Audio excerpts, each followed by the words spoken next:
আচ্ছা, কখনো কি লাল শাকের ভর্তা করে খেয়েছেন? যদি খেয়ে থাকেন তাহলে অবশ্যই কমেন্ট করে জানাবেন। আর আমি কখনো লাল শাকের ভর্তা করে খাইনি।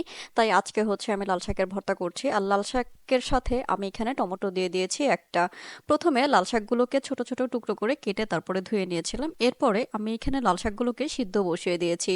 আর সিদ্ধ করার সময় দিয়েছি এখানে পেঁয়াজ কুচি, তারপরে হচ্ছে টমেটোগুলো আমি তখন দিয়ে দিয়েছি আর পরিমাণ মতো লবণ। এরপরে আমি একটু ভালোভাবে সিদ্ধ করে নেব লাল শাক। যখন একটু সিদ্ধ হয়ে যাবে তারপরে এখানে আমি ৫-৬টার মতো কাঁচামরিচ দিয়ে দিয়েছি। এরপরে পরিপূর্ণভাবে যখন সিদ্ধ হয়ে যাবে দেখাই যাচ্ছে আমি কিভাবে করে সিদ্ধ করে নিয়েছি লাল শাক। আচ্ছা, আরেকটা জিনিস আমি হচ্ছে জানি না লাল শাকটা কি হাতে মেখে ভর্তা করে নাকি হচ্ছে পাটায় বেটে ভর্তা করে, সেটা আমি জানি না। তবুও আমি এখানে পাটায় বেটে নিয়েছি আগে লাল শাকটাকে। দেন তারপরে হচ্ছে পেঁয়াজ মরিচ এগুলোকে আলাদা করে ভর্তা করে ওইটার সাথে হচ্ছে মিক্সড করে তারপরে হচ্ছে আমি ভর্তা করেছি। এখানে আমি লাল শাকটাকে বেটে নিয়েছিলাম আর বেটে নেওয়ার আগে যেই আমি কাঁচামরিচগুলো দিয়েছি সেই কাঁচামরিচটাকে ভিতর থেকে কাঁচামরিচের অংশগুলো বের করে আর আমি খোসাটাকে বের করে ফেলছি।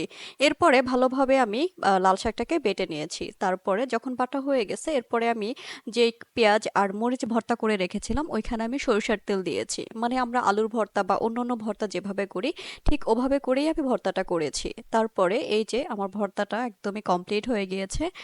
অসম্ভব রকমের মজা হয়েছে ভর্তা বানানোটা। আসলে আমি কখনো এভাবে লাল শাকের ভর্তা খাইনি। এবারই ছিল আমার প্রথম লাল শাকের ভর্তা করা। তো যেহেতু প্রথম করেছি খেতে অসম্ভব রকমের মজা হয়েছে।